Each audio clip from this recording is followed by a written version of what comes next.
and give me shelter, shelter. Simple life, it's all we want to live. Give me food, give me clothes, give me love, and give me shelter, shelter. Yeah. Good evening, beautiful people, and welcome to the We Too All Liberians Movement podcast, the podcast that speaks to and for the masses. We are not in the business of manufacturing players, pimps, and hustlers. Rather, we're in the business of revolutionizing the thought process of our people, not only in Liberia, but even around the world. So again, welcome to another soul-stirring episode of the We Too All Liberians Movement podcast, where voices rise, truth speak, and transformation begins. I'm your host, Ayiti. Tonight, we welcome two significant voices in the heartbeat of Pennsylvania's Liberian community, President Sayondee Kofa, the first woman to hold the historic office in the Liberian Association of Pennsylvania, and the Vice President, Sando, a respected voice in civic leadership and grassroots organizing. Welcome to the show, Mr. Johnson and Miss Kofa. Is that fine? Miss Kofa. Kofa. All right. So I guess we say welcome, and we'd like to hear your words of greetings. We'll start with you. You want to go first, or you want? Oh, thank you, Ayiti, and it's an honor to be here on the show. To talk to everybody here to hear about what's going on in the Liberian community of Pennsylvania. I want to thank you for inviting us, and I hope everyone sit back and enjoy the show.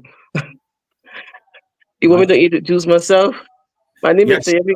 I'm Sayondee Kofa Kumorteh, and I thought you were going to introduce us. My name is Sayondee Kofa Kumorteh, divorce. I've been in the state of Pennsylvania for the past 25 years now. I have been working in this community for most of my life.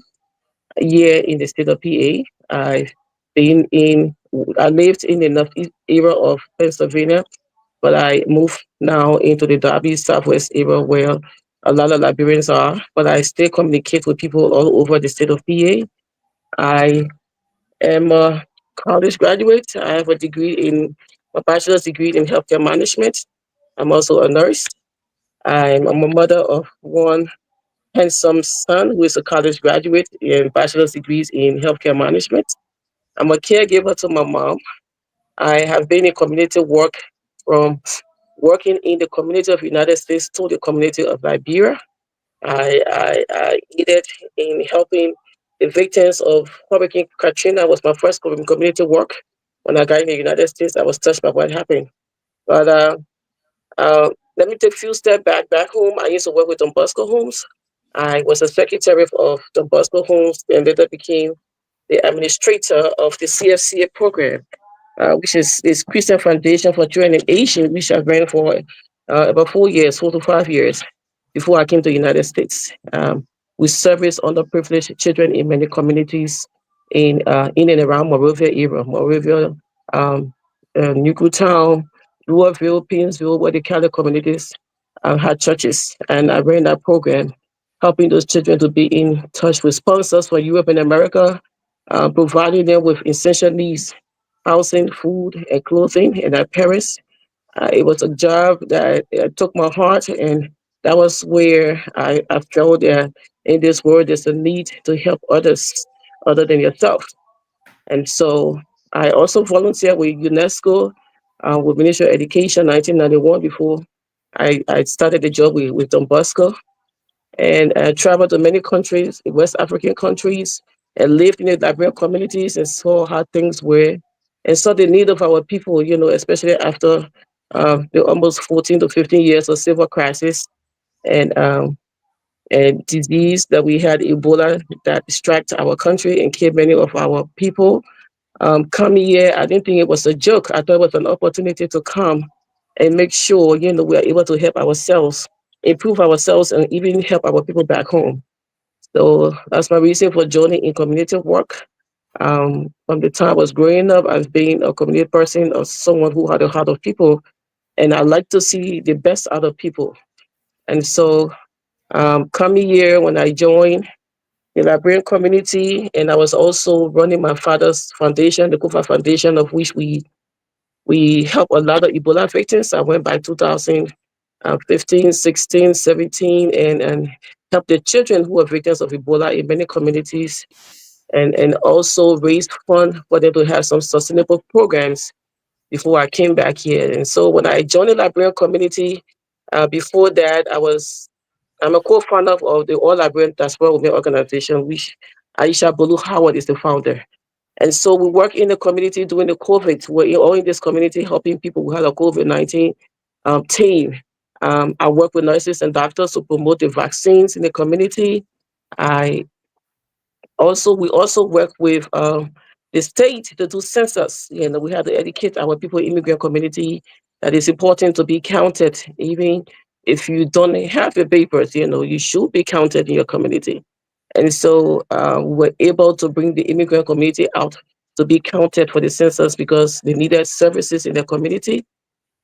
We work with children in the community. We did a summer school program, but we still do that. And many other, things we did brought into the community. And because we're registered in one county, then I thought it wise to come to join the Liberian community and bring it to all other counties where Liberians are, and bring services to our people. That was my drive. And I couldn't find a better person than Mr. Sando Johnson, who has been in the community for more than 30 years and have worked in this community, helping people also to get the way around. And he was the best speak.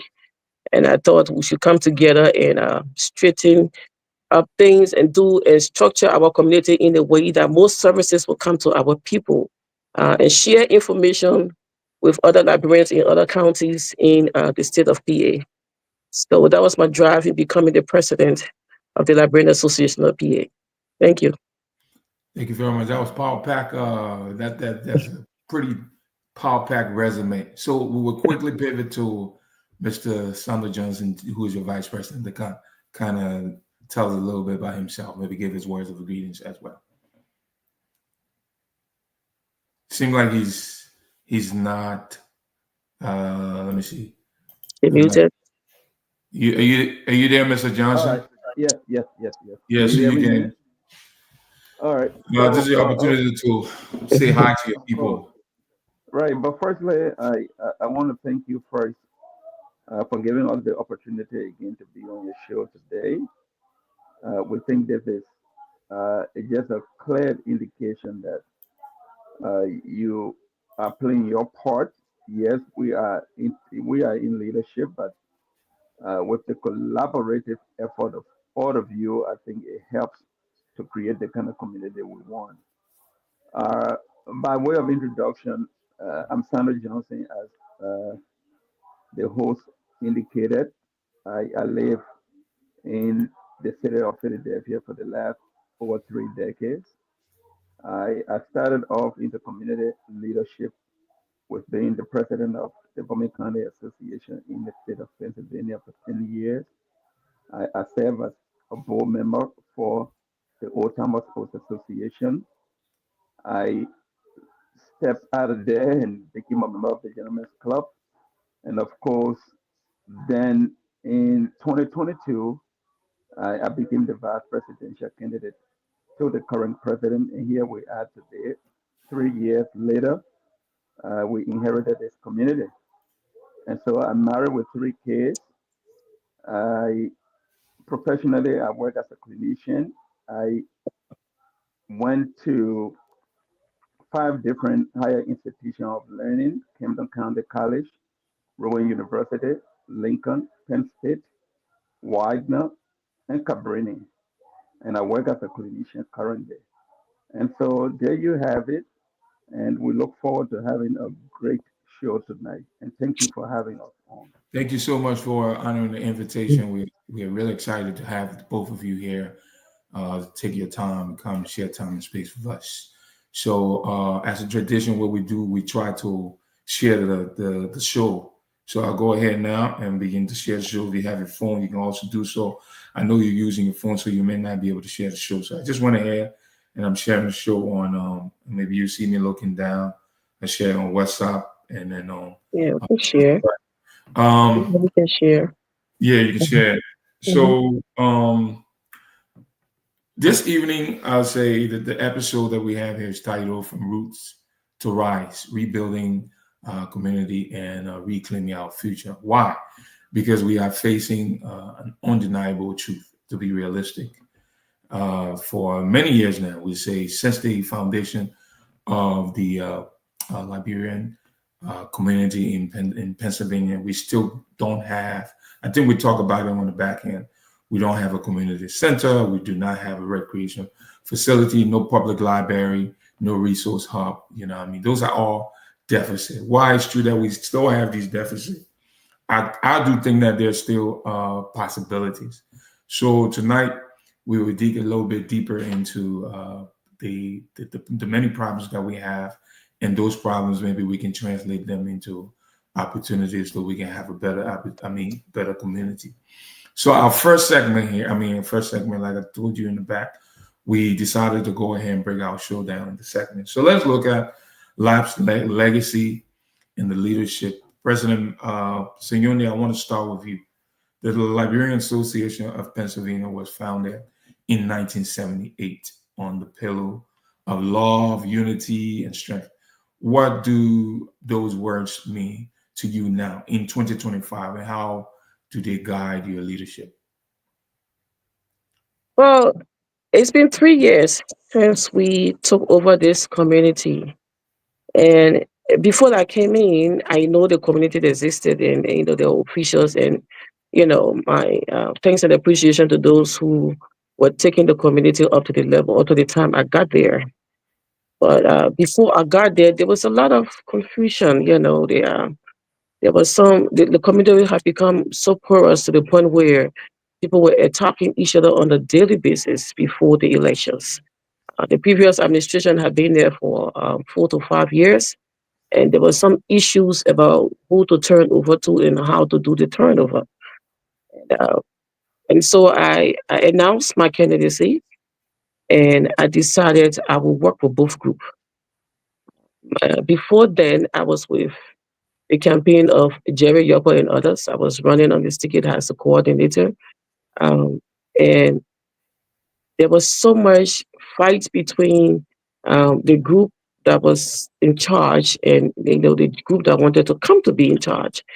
And I said, in order for us to have peace, we needed to come to a compromise. And so my group wasn't happy with me. The other group did not trust me. But I said, if there's a constitution to follow, we need to follow the constitution. Right. If the group in charge is the one holding the community and needs to do elections, we all need to come at the table at some point in time and come to a compromise and take the community forward. Because there are a lot of things, like I said, services and other things that we needed to do in this community, and we're taking almost a year trying to figure out how it's going to work. I guess one group didn't trust the other group, and the other group didn't trust the other group. And I was always part of the reconciliation process, thanks to Dr. Jala, who was heading it, along with other elders in the community. They would call us for meeting on several occasions, and there were things put on the table. One group would agree, and the other group would disagree. And so when it came to the elections time, it was at a point where the other group said, okay, since the present lab executives are already there and they don't want to give us what we want, we're going to form our own group and have our own elections. And I was with that group, the Jerry Yoko group, and I said, no, we can't do that. If they are the group that are being recognized by EULA, and other community organizations has a central LAP, Liberian Association of PA, and then we need to work along with them to take us into elections, and have a leader that will bring all of us together, But there was still some disagreement. And so I took upon myself to make some phone calls to all parties in both groups. And I said, listen, we can't have a community and we just fighting in the chat room for leadership. There are a lot of things that we're missing. We need to go forward. And so I called the past president, then Mr. Christopher Sedako. I said, I'd like to work along with you. If you say you want to go to elections and you don't trust certain people, work along with me. I'm going to come in to be the head of the community. and you conduct the elections. I mean, I will work along with you as a candidate, and let's see how things will be like. And he said, you sure with all these men and all this confusion, you know how many years men be fighting, especially that other group, they are successful to other group, and other group claim they are successful to other group that don't want to take a community forward and other that. I said, that's why I came as a middle person. So you just put it out there that you have elections, I'll work along with you. And he agreed, and I told members of my other group, I said, look, I'm going to announce my candidacy because we can't be going on like this. We need to have some quiet and peace in this community and move the community forward. And so some of them agreed, some of them didn't. When I announced my candidacy, after thinking about it for 1 or 2 weeks and talking with friends and others who said, well, we think you would be, the best person if you're coming to work with both groups.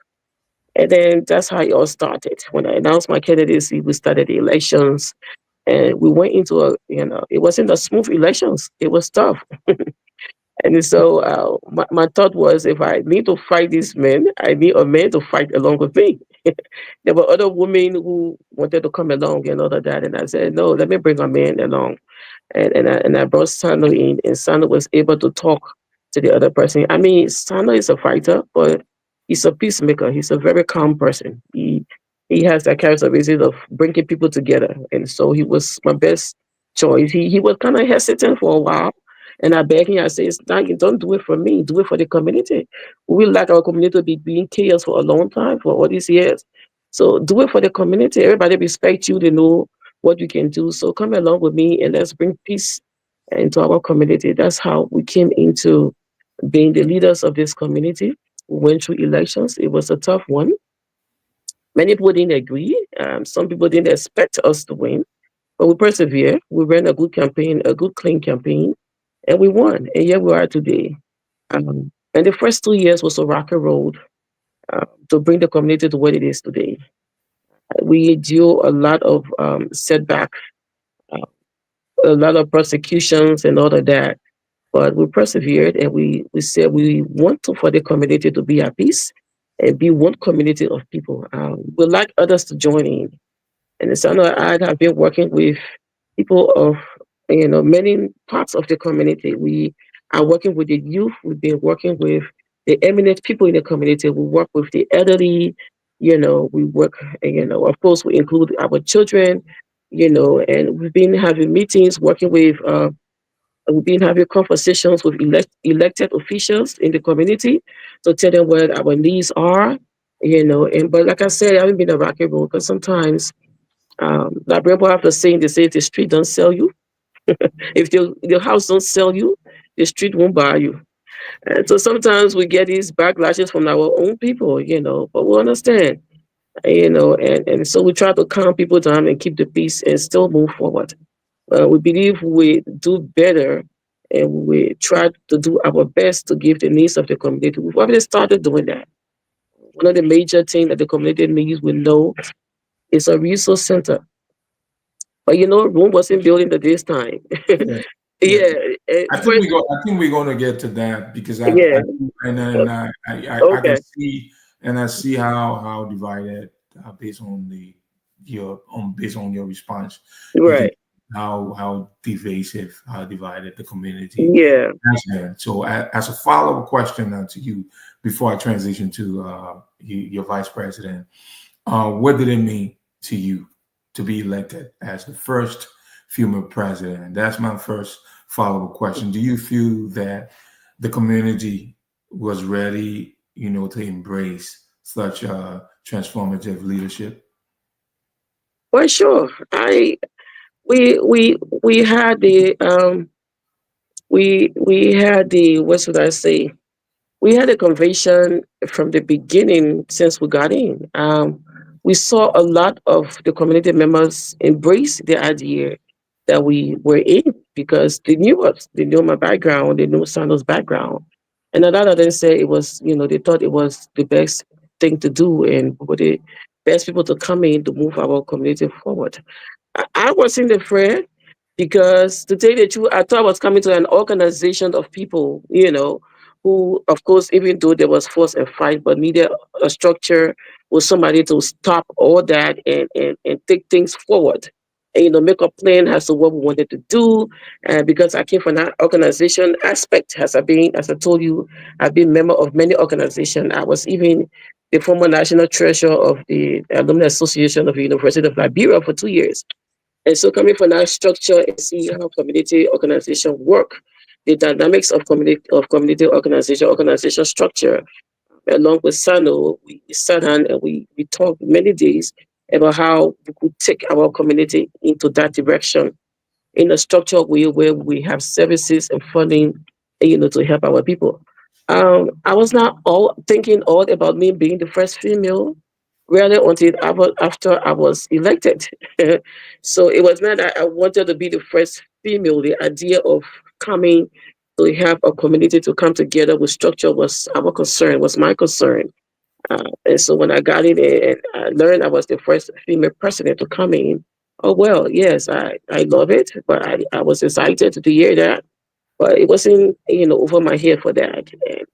And yeah, I say all the time, yeah, people say all the time, and I agree with them. But the thing is, the point of me coming in was to bring our community together, to have structure, to have peace, and to work along with people to bring the needs of the people into the community. Perfect. And so, thank you very much for that response. I want to now switch over to your Vice President, Okay. Johnson, Hmm. who I introduced as a respected voice, civic leadership, and a grassroots grassroots organizing. Because I've seen him in time past. I saw his involvement in the community. He's really a people person, and so with that being said, I want to now ask him this question: How does I would say, Mr. Johnson, how does your role, support the vision, and how are you two working in sync to carry this heavy torch? Because it seems like there is this strong man that's hovering over the community. How the two of you working, together as a team to carry this burden? Is he there? Its camera is off. Oh, so it seemed like he's not available. So then it seemed like you'll carry the weight tonight. You know what I Yeah. mean? I Then the question will go to you. So how Okay. are you and Mr. Johnson? What's the working relationship? I know you already said it to an extent, but uh, was there ever a time where you felt like maybe I could have chosen somebody uh, else as opposed to him, or Mm. you really? What's your perspective on that? What's your relationship? I have never for once felt that I chose a wrong person. I've always been grateful and thankful I chose Sando Johnson. Sando is a man of elegance, a very respectable person with almost everyone in this community.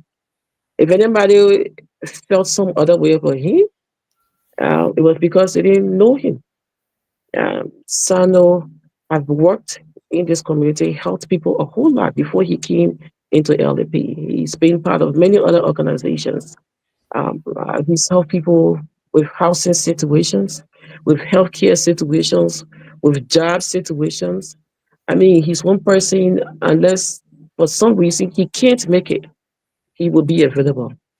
And I must commend his wife, I mean, to have a husband who he allowed to be himself in that way that he can serve his people at all in any time. We the women, we are the one who make you guys strong sometimes. But I want to thank her in this public manner. Mrs. Johnson is a good and strong woman to allow her husband to come in the community the way he does. Because I mean, I know he's in the Catholic community and they speak highly about him. You know, he's in the gentleman club and he's one of the best gentlemen in the gentleman club who tries to hold the club together and make sure things are right. Sound is the kind of person who wouldn't want to see things go wrong and would like to compromise. He doesn't like to hurt people's feelings. Right. But then again, he wants it to be done the right way. Nobody can convince him to do things the quasi way and halfway. And and tell him, you can't buy him. Let me put it that way. Mhm. Yeah, I can vouch for that. Nobody can buy him because you will not call him and tell me, oh, Sayondee is not a good person. And many of that, many of those stories he heard, we sit, we talk, we joke, and we laugh about it. And he would tell me, oh, so somebody called me and says something, and I listen to him, we laugh. And he would defend me. And I've never heard anybody come to me to say, oh, was it not somewhere? And Sando said this. And the one good thing I like about him, whenever he see things going wrong, or when you see things that is not right, he's not satisfied with, he will call me. Say we need to talk. There's certain things I don't think we should do it this way. It's not right. I don't think it's right. I think this is the result we're going to get if we do this way, or we do it the other way.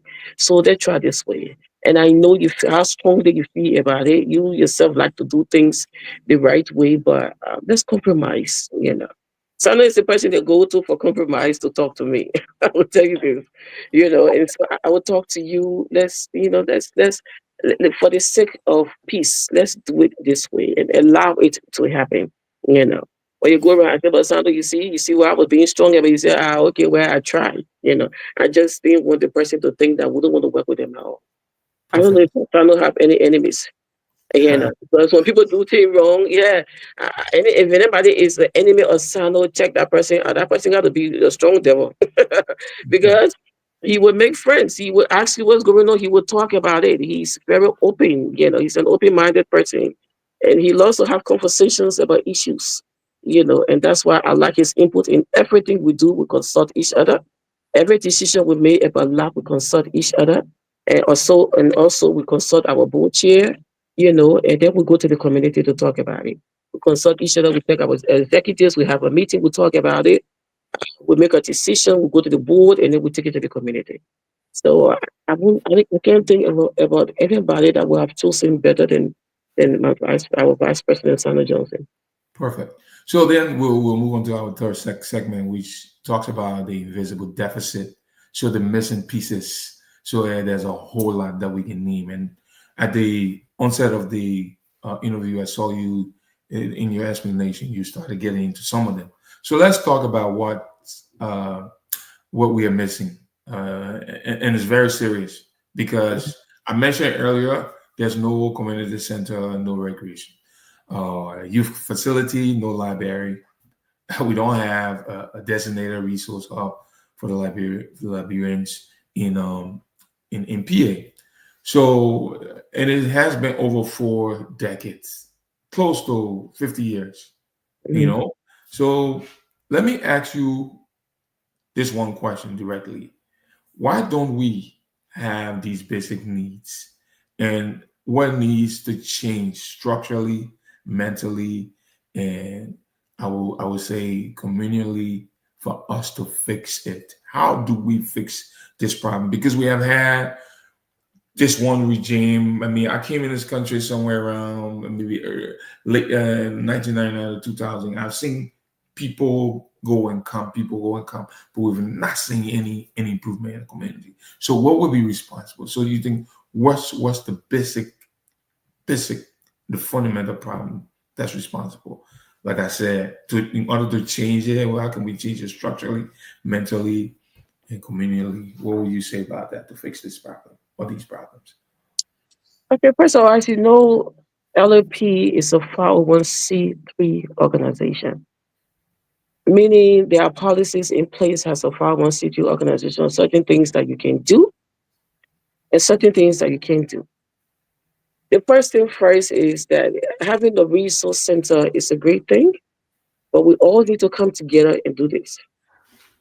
Like I told you from the beginning, the community have been progress. There are many, it's been divided into the 16 counties organizations, here in Pennsylvania. And when they felt they weren't coming together or getting what they needed for life as a central point, they decided to form groups by themselves, various organizations. Now, besides those 16 county or 15 county organizations, there are also women and men organizations that have, sprout out and developed uh, in the name of helping people back home. You know, the consultation I see with many of the organizations here within the state of PA is to help our people back home, which is a good thing.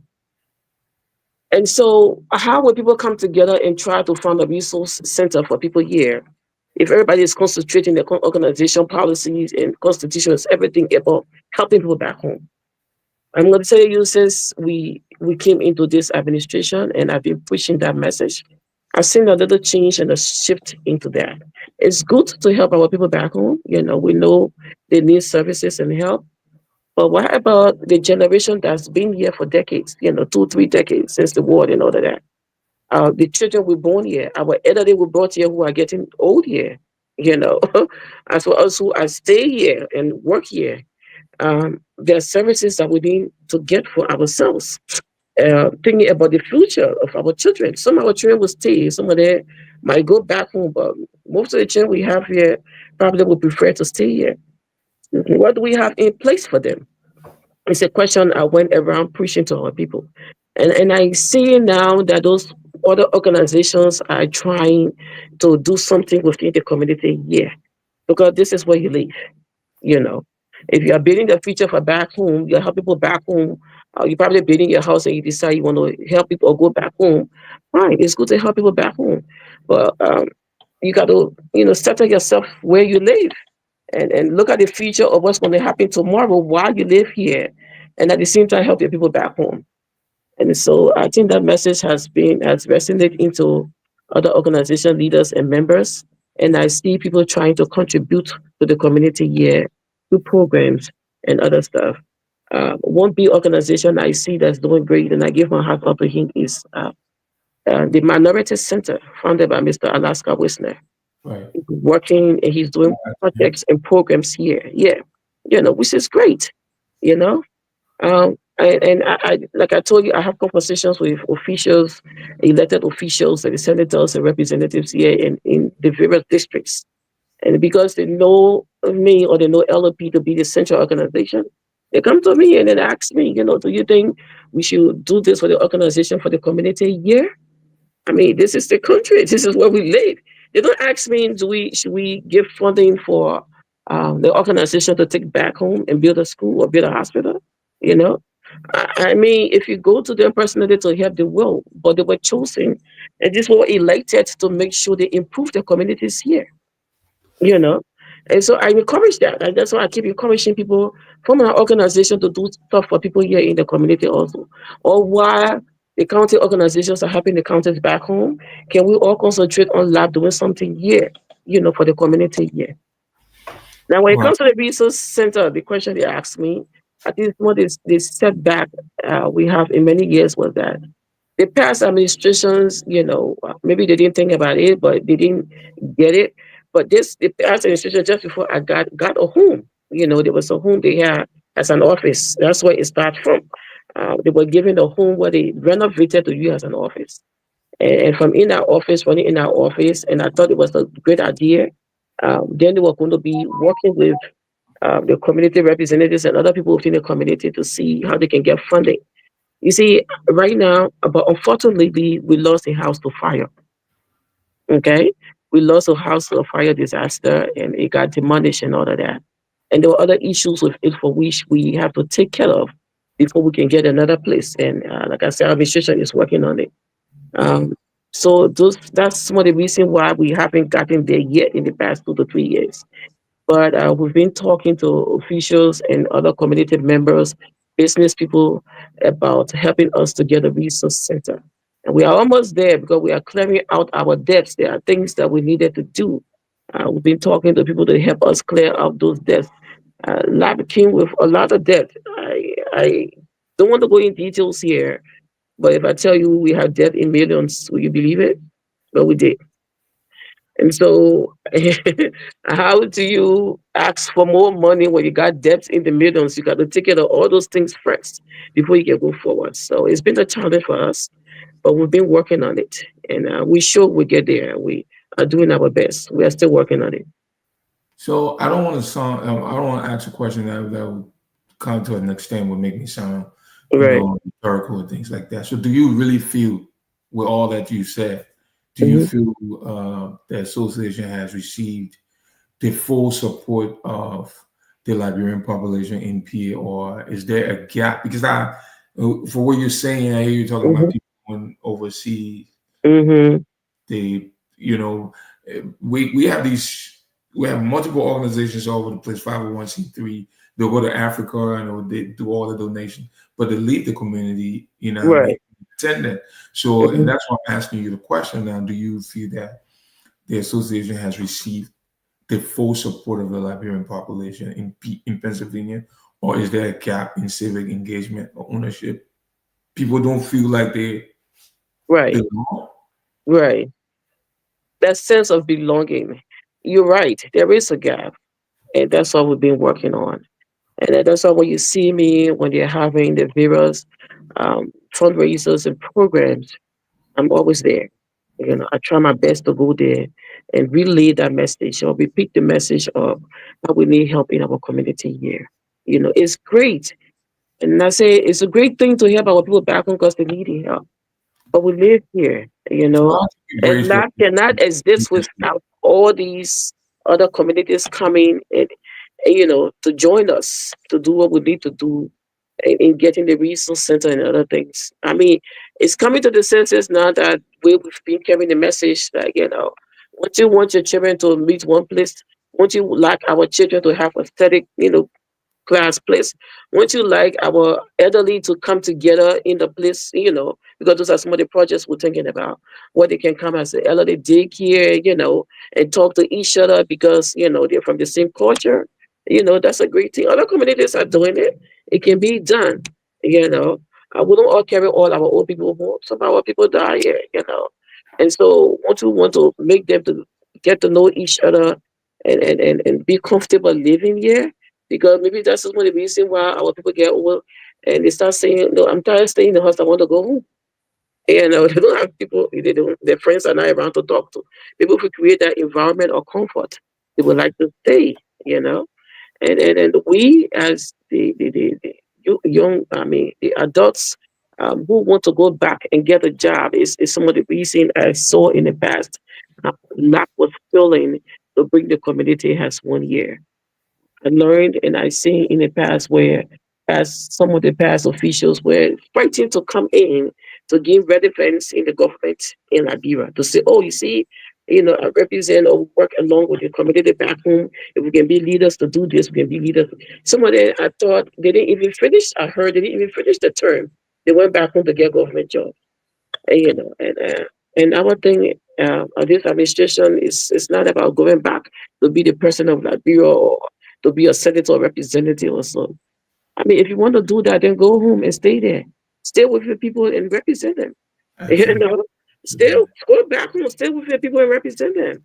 But some of our self said, I understand due to certain circumstances. People came here because of war, but not only that, you've come and you establish a family of children. You have your children and your husband, your children are in school, uh, because you feel you wanted to have certain level of education, so you want to stay and you want to raise your children here. So why not create an environment to make you and your children comfortable with other people? Uh, we leave your children in the middle of all of it and go Liberia. I see some people leave and go back, for position and leave their family, and embrace the union of the family and all of that. So, I mean, it's okay to go back home if that's a decision. You need to have a plan in place, on what you're doing and for those you are leaving behind. And that's why LAB is important for everybody to come to and work so we can build a community of people for those that would be left behind. I like that. I like that. It seems like every time I ask you a question, you kind of your answer transition to the next segment, and this segment is like, is focused on the youth, our culture, and the next generation. Because I feel as though, and it's a tradition and a culture that we have, where we're not concerned about the younger generation, the people that are going to come after us. I think we've lost our, the taste of our culture, our tradition, things like that. Because if we still hold them, then we won't be worried about going to get this job or to use this as Right. a spring you know what I mean, or as a medium so that we can obtain, some kind of, and it's the same thing. So Mm-hmm. anyway, for those of you who are watching us, we're here with the leadership of LAP, that's the Liberia Association of Pennsylvania. We're here with the president, Ms. Sayondee Kofa.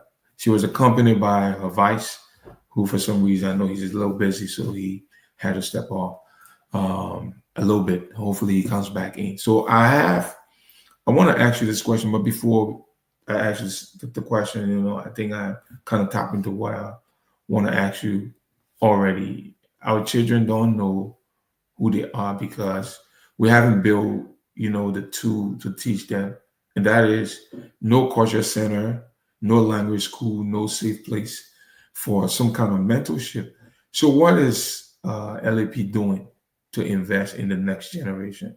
And how do we avoid raising kids in a cultural vacuum?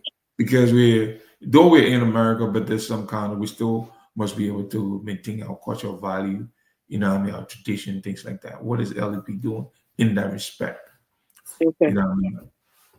Thank you. From the time this administration came in to serve the community, like I said, we engage everybody in every aspect of the community.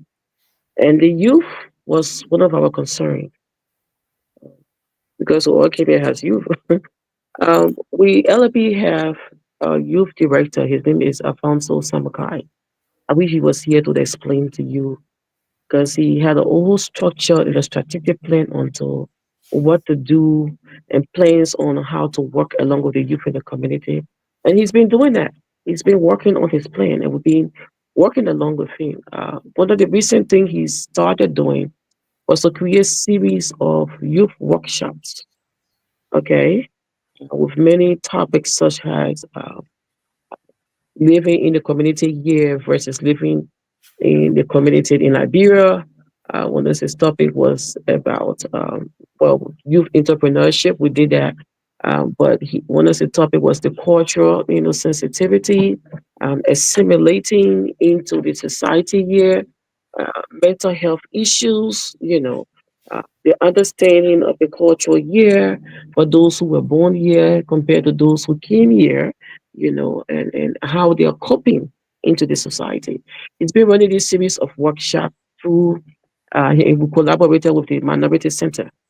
And I visited one of the workshops, and one of the things we talked about, and the topic we talked about was, that workshop was about the mental health of the youth in the community and the cultural aspect of it. And one of the topic that was very interesting to them was the act of discipline. They were very interested in that topic because it was in person and online. And I asked them the question, how do you feel about the discipline of the African parents versus, the American parents, or those of you who were born here and not used to and haven't been disciplined? But I say, strictly putting, spare the rod, spoil the child, for where we come from, versus, call the police to help discipline when you use the rod, yeah. And it was an interesting topic, and it all weighed in. I mean, it went on for, that topic was supposed to go on for like 20 minutes. It went on for like almost an hour or so. And it was one of the president, you're taking us off track. And I'm sorry, but that was my question. And I took my son along. My son, of course, in his early 20s, just graduated from college, and he enjoyed it. So the way to do this is to involve our children into whatever we do. Find a space for them. If you notice, whenever we are doing a project or having officials from Liberia, or we're talking about having a meeting or something, we always have the youth involved, to talk about what they're doing and what they expect from us and all of that. And when you talk about the mentorship program, is one thing we are looking into.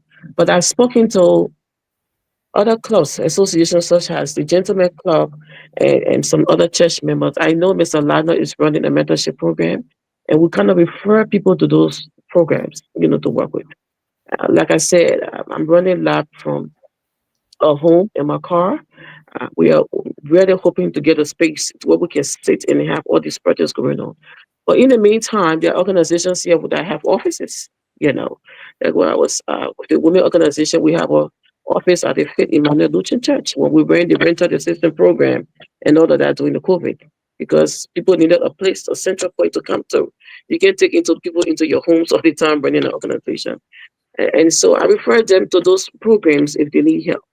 I've gotten calls of people who need help when it comes to those issues of mentorship, of children problem, and all of that. And I myself have taken my time to mentor some youth and children, in our community.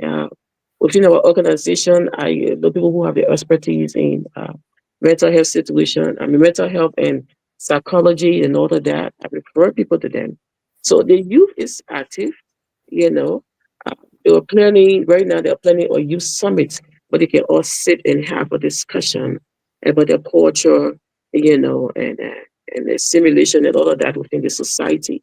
So that has always been working with the youth. Whenever they're having some program or they have some project, they invite us. We go there. We encourage them. The director Samuka is a very intelligent guy who works with his peers to do things that we do. If you notice, we have a young fellow who ran for the primary for mayor, Mr. Sure. Juada. Yeah, Mhm. and he won. And Mr. Siddiq ran for the primary for sheriff for Delaware County, and he won. And they were all together, working together all the time. We had meetings with them. We kind of encourage them. This is what we want. You live here, do something for the community you live in. And we don't just try to serve just our community. I've worked with the immigrant community as a whole and the youth of other immigrant communities I've worked with. So the Guinean community, the Senegalese community, I've met with some of them and I asked that we all work together, you know, uh, to bring a better, because, after we leave, we need to mentor those people to come in to Absolutely. yeah, they take over. So I love it. I mean, I wish some of them will work along with us that want to be into leadership also, so we can mentor them into leadership. This administration don't want to stay forever. Trust me. We want to, but we want people who are coming along to work along with us now. So as we leave the stage, they will enter the stage in a proper way. And I think that's what the entire community wanted. That's why they took us in, so we can lead the way for others to follow. All right. So we're about, I believe we started the show probably about 8:15, 8:20. So we're pretty close to an hour. We'll do a couple more questions and we'll try to conclude here. Okay. Um, this will be a follow-up question just Hmm. before we transition to pretty much the second to the last segment. Do you believe we as parents and elders are passing on a sense of community? And the reason why I'm asking this question, Madam President, is because when I quite recently when I went to Liberia September, I came back. I do my small advocacy too, so I've met a couple of young folks, not really young, in their early 20s, some of them mid 20s, who've had major problems raised by single parents. One came who was 5 years old. The other one came, I believe he was like 7. So they've been back and forth in prison and things like that. And the real question I want to ask you, even before I get to the question, you got single parents, they have to work. Some of them work in doubles. So these kids don't really feel that sense of community, and that's why I really want to ask. Do you believe that the parents and the elders are passing on this sense of community, or are they just raising these, isolated individuals? Because so many kids are just back and forth in prison. What is the organization doing to Okay, kind of in, in that? this is something that happens in every community. Not to say it's an excuse, but these things happen, and when they come to our attention, we try to um, deal with it or solve it the best we can. That issue of our kids going in and out of prison or our youth, it's something I've dealt with. I know a young fellow who was in prison and from a single parent. and she struggled with him a whole lot, and he was going in and out of prison. And then finally, she took her life away. She committed suicide. Liberian. A Liberian while he was in prison. Um, and he didn't know about it, you know. And so it came to me that the only next of kin she had was her son. And so the community had to come together and raise some funds to bury this lady who committed suicide. And I said, but her son needed to know. And so I made some phone calls and I was able to get in touch with the prison director of where he was. And then spoke to them and told them the news about he losing his mom. And he had to go through some counseling, with the counselors at the prison before they gave him the news. And we arranged a visit to visit him, but he had to consent to that visit. You know, he didn't know me. All he knew it was the person that brought associated to this lady. But I was in touch with somebody who knew his mom, and he called an uncle, and he was comfortable with. So this person talked to him, and the person was able to go to the person and visit him. Um, a few months after he was put out on parole, um, and the money we collected, I learned some of the money was given to him to start up his life, you know. And I was in touch with his uncle who, took him in after he came out for parole. But then not long after, I heard he committed some crime again and he went back in. And I'm still trying to see how we can get a way of mentoring our children to prevent them from committing these crimes, like you said. There's a sister who talked to me about bringing in such program. She's personally writing a proposal, this sense of family, she calls it, to have workshop and talk to our children here.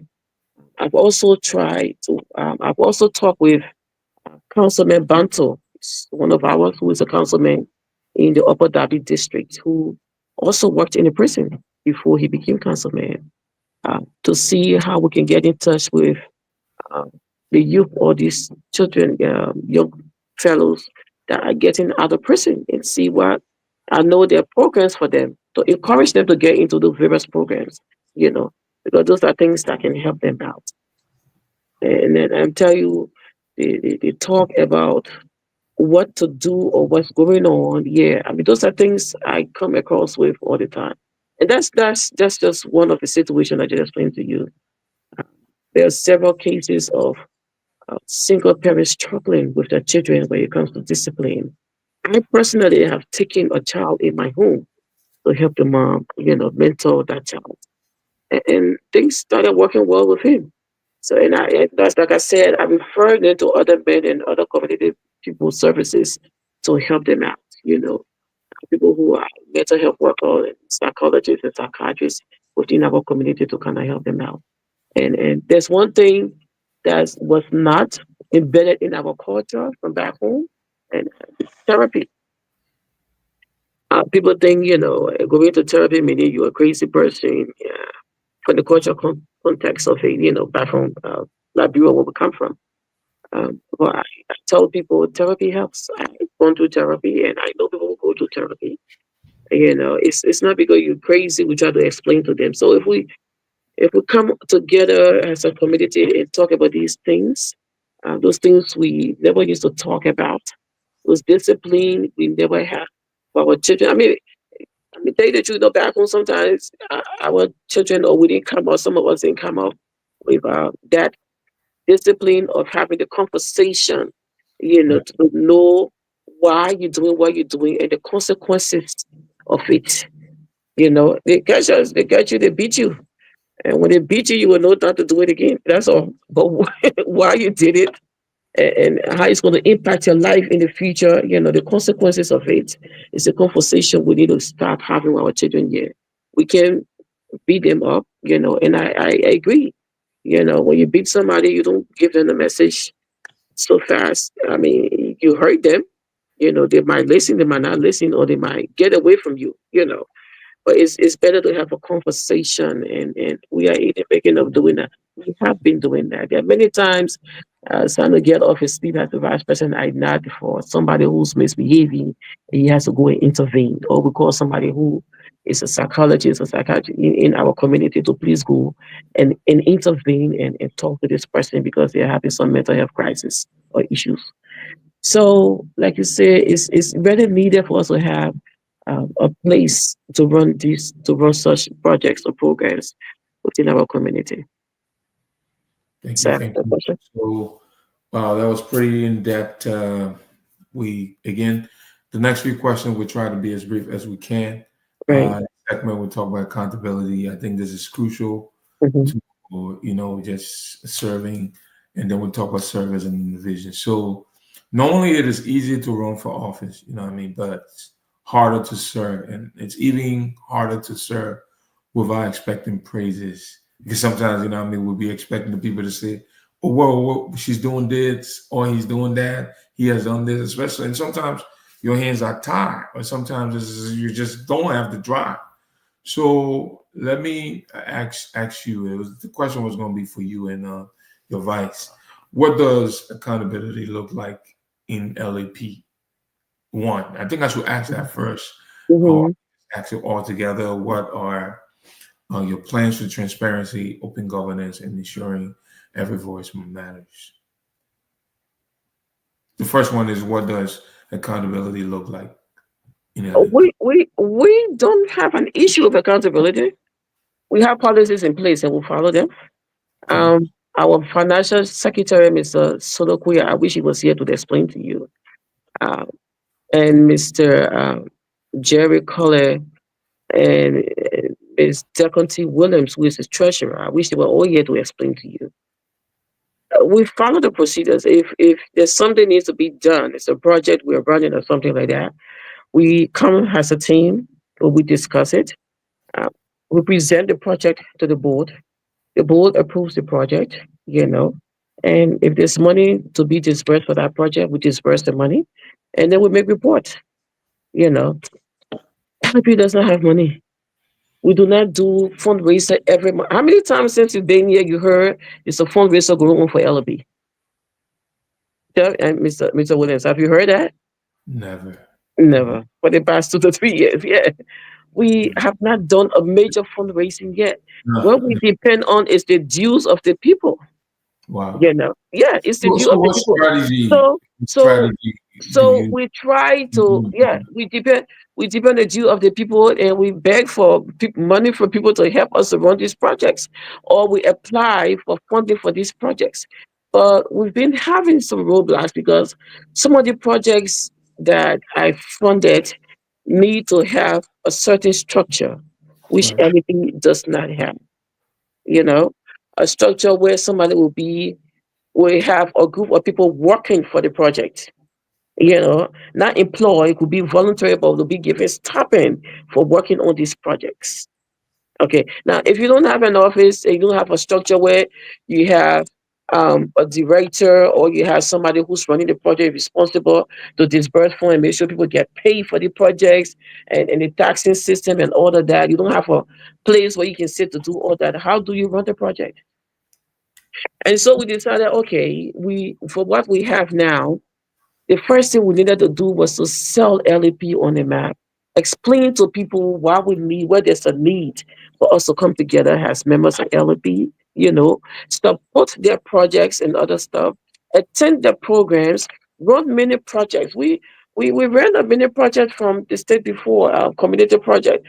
We have funding of maybe 2,500. We did a project, we did report you know. But every association or community expects LEP to come in and support them with some amount of money. And that's what I'm saying. Where do this money go? To the community back home. The money should be here, should be Right. spent here. You understand? So Right. we can't ask for funding to give you money to pay somebody's school fees in Liberia. You understand what I mean? Because the Right. funding is for you to give the scholarships to somebody here.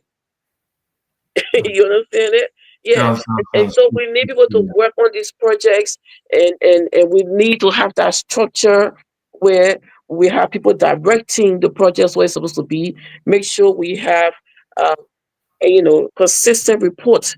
You know, So I reporting, want to hold you on that so note and then ask you this because I mean you're on mhm, the path to what I want to ask you. So yes, that with all that been said, because it seems like you already know the deficiency, the right, downside, everything. right.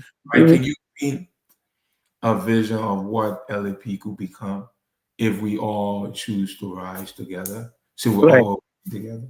Can And paint so, a yeah. picture. And so to have LAP at that point where funding and projects will be run in the community, there has to be some changes in the constitution. So what we do, we put a constitution committee together, okay, that have brought in some ideas and changes. And so this constitution committee did the work. They presented the constitution to us on how it's going to be like in order to have funding and have the projects run within our community. And then this constitution has been given to the executives. We pass it on to the board. We are waiting for the board to finish reviewing it. Then we will bring it to the body, okay? And the body, we will all discuss it, and with the places or the articles that need to be amended will be amended and adopted. And then we can start with that structure of all the things we need to do for everything. This is where we are. Does that answer Perfect. your question? Okay. Yeah, that's exactly what I think. You're right on the money. So then, Mhm. I would like to. I hope, your vice president was here. Unfortunately, I know. right? But I want to ask you a question, and it's coming from a place of love, but Mhm. urgency. Do you believe we, as a people, have forgotten how to serve each other?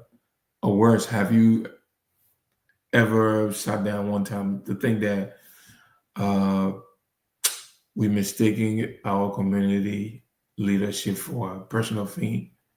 Yeah, yeah. At times I think that way, but it's up to us to change that idea, of who we are. Um, I've seen it. It's not all that bad.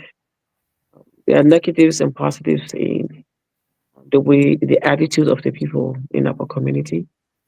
Sometimes it saddens me when I hear and see how they they presume or assume things that they don't know. I really would like people like you. I've called us on the show to explain what's going on. We can explain to them. See, when people don't know what's going on, they don't understand what's going on. They have a fear that the worst is going on. But I think we've been transparent enough, calling meetings. The best thing to do is for people to come to the meetings, the community meetings that we call, and listen to what we have to say. Right now, we are planning our independence celebration.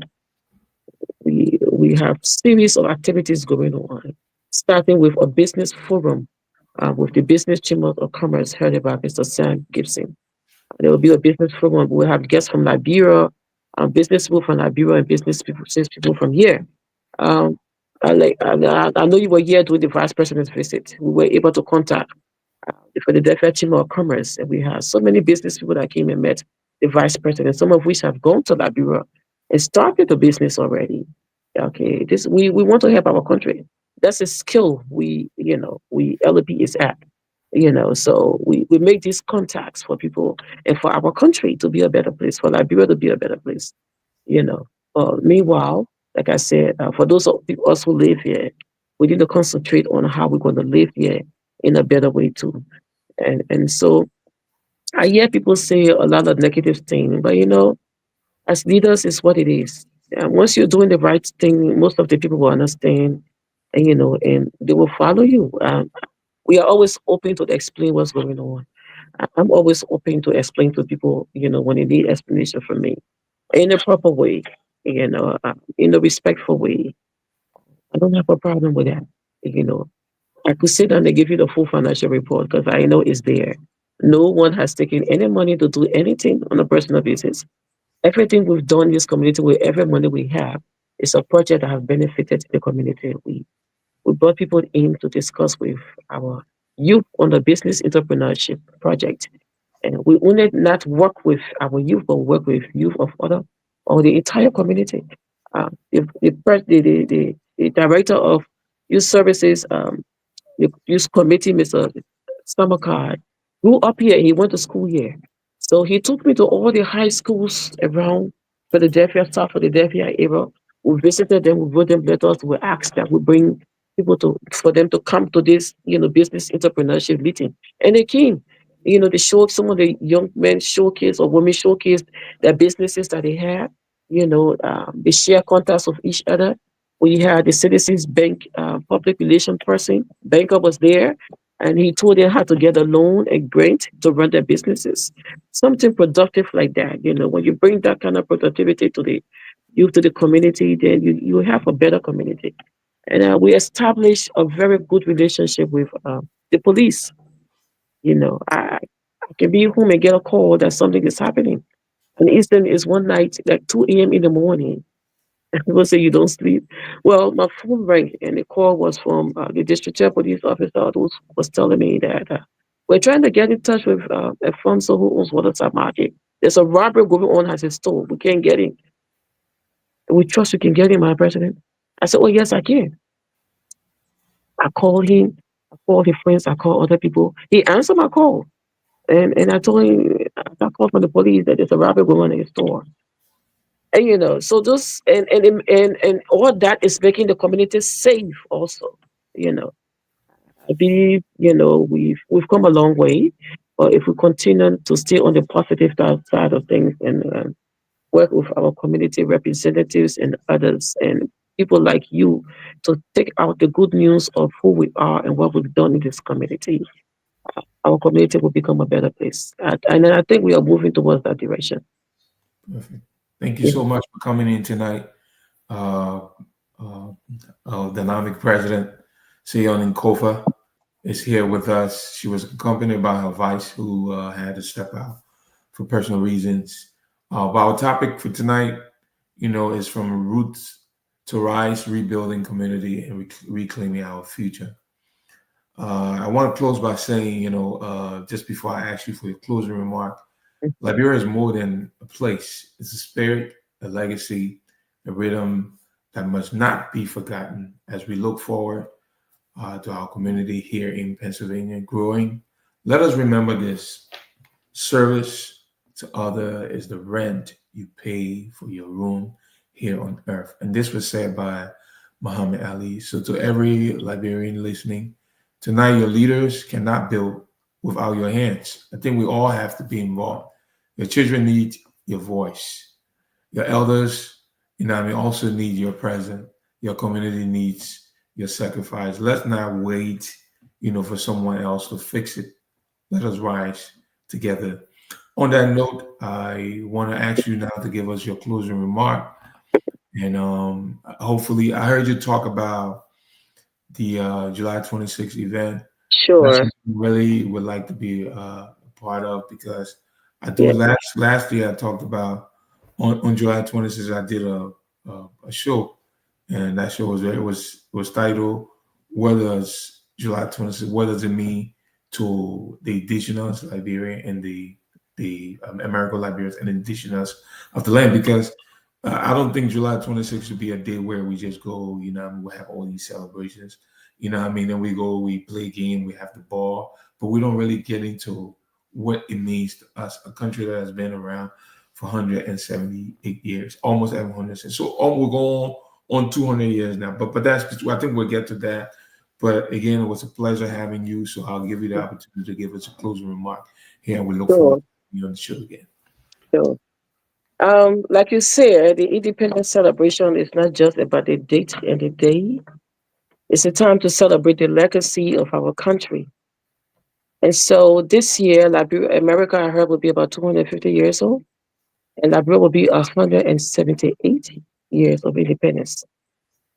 Liberia being the first nation in Africa to gain its independence has to lead the way. Truthfully, we have had some setbacks, and we are not leading the way like we should. But it's not impossible, and I still have hope and faith that we can do it.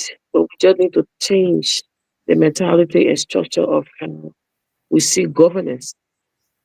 And we've seen a lot of mistakes that we need to correct. But it can be corrected starting from us. And so this 178th independence of Liberia in connection with the 250th independence of the United States is significant to us. We want to get involved in the way to know that we know that the Liberia was founded. The Liberia's independence came about through the American Colonization Society that went back to Liberia in 1816, and we got our independence in 1847. It's important to know that there's a connection between uh, the United States of America and Liberia. Liberia carrying the first free slaves America carrying the first free slaves on the Mayflower to Liberia, and for them to give the independence. But there were people there when those people got there, and they collaborated and worked together and built a country. A country can only be built, a country can only be built with collaborations. And so we find ourselves here, 178 years after, some of us not of choice, some of us of the choice to stay here, but most of us because of what happened, the Civil War and all of that. And in a land of opportunity, we must make the best out of it in order to live a better life. And so the 178th celebration will be started with business forum on the 9th of July. And it will continue with the hosting of the flag in Delaware County by the youth in Upper Darby, Delaware County. They will be hosting the Liberian flag there on the 20th, on that Sunday. I want everybody to come. And then because we try to spread events throughout PA. And then on the 24th, which is on Thursday, we'll be hosting our flag at the Philadelphia City Hall, okay, at 2 p.m. on Thursday, or 3 p.m., sorry, on the 24th. On the 25th is the Independence Ball.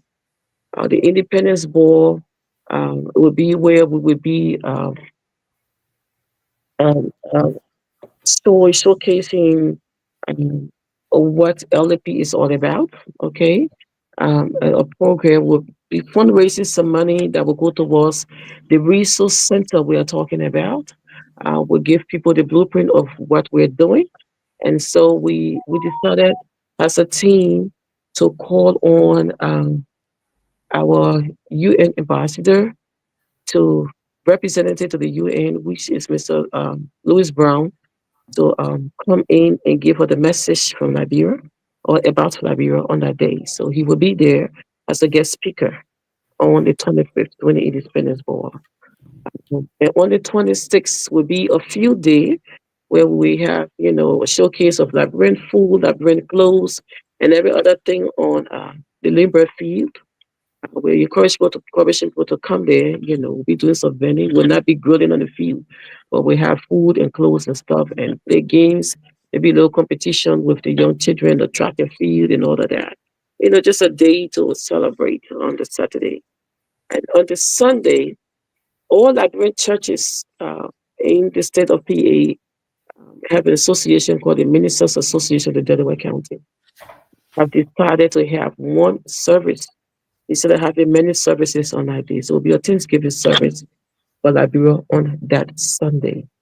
And a similar thing will be going on in other parts of Pennsylvania and also in the Northeast. The United Liberian Association also will be having a show on Saturday and I did a concert or something like that on Saturday on that side. While people on this side will be enjoying the grilling and food and games, and I'm sure people in other parts of PA will be celebrating on that day. But we want everybody to come out and celebrate, especially on Friday, the fundraising night, where we have a queen contest and bring out Miss Liberian Association of PA, Miss LAP will be crowned that night, who will help us with some women empowerment program and children program.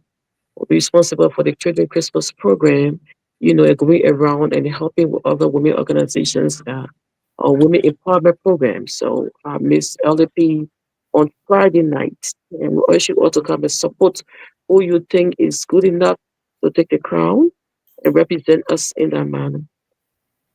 And so I want to thank you, Mr. Williams, for bringing me on this show. As you know, I have a very busy schedule beginning tomorrow. I'll start off a funeral in the morning and a conference. Tomorrow is a Liberation Day. Let me remind everybody. Tomorrow is Liberation Day. And if you all can remember or you all know, there was a lot going on from back in the day to now. We've come so far in history to be liberated to the point where we are. And so the Organization of African Unity was one organization that came together to put Africans together in a way to liberate us in the way of independence that we'll be able to take care of our countries and ourselves. And I'm going to a conference tomorrow, which will be a part of the Liberation Day conference with officials and Black caucus and other people will be there, and will be representing our community at a conference tomorrow. And so, and Liberian is also producing a movie tomorrow. Go out and supporting Prince White at the Victory Harvest. He's producing a movie, and I think tomorrow is the day he's doing the red carpeting of the movie. And so I want everybody to please come and be the part of the 25th. Pay your dues so we'll be able to have these celebrations. We are looking for donations, from the community, men and women, food, drinks, whatever you can bring. We are making T-shirts, by the end of this month, the first week in next month, the T-shirts will be available for sale. We'll put that out in the chat rooms on social media. For those of you who have social media, share it so we can all be uniform on the field day or the flag raising day. The T-shirts will be available first week in June. And I want to thank you again, Mr. Williams, for having us on this show tonight. Really appreciate it. We had the chance to talk to our people. Thank you. Thank you for coming. I mean, you give us so much information. This is no mistake having you. It's always good to hear from the horse's mouth. So we're glad to have you. And we want to say, the platform is here at your disposal. You can use it whenever you want to. Our platform actually our mission is to educate, to cultivate, and to empower the socially and morally conscious youth. We think that amongst the many problems we have, we think that the problem our people have is the mindset. So we can change the mindset of our people, we can change the things around them. So we're happy that you being elected the first female president, doing what you're doing. I think you come up strong. So we want to commend you and your leadership for the work. But the book says that to him who much is giving, more is required. So we expect more of you. We hope before you can walk out of this particular term, we will see our community. Some of the things that we talk about, even if you can start to put together the blueprint, we'll be really happy. Because these are the things that we want. We want to see a walk away. We'll walk away from the meeting. We walk away from our term. What did we do? We can see some tangibles, things that have never been done, because we want to change. So we hope this conversation tonight was not just one of those conversations that we have. We'll make follow-ups. The community needs better. And it's possible. Anything is possible. If Joel Don can be mayor of no, he just won the primary. You know what I mean? So that's just to tell you that. That'd be great. Talking about Liberation Day. Today, where we are, people fought for us. And that's why we can't just listen, sit here, and do business as usual. It's time for us to do a little bit different. Especially when you have the gavel in your hand. And then it's just your time to shine. So this has been From Roots to Rise with President Sayondee Kofa and her Vice President, Mr. Sando Johnson, who for some reason had to leave. I'm your host, Ayiti William, and this is the We Too Are Liberians Movement podcast. Until next time, we're stronger together. Have a good night. Thank you. Thank you for having me, Mr. Williams. Thank you. Thanks to the audience. Bye. All right, we'll conclude the show here. Simple life.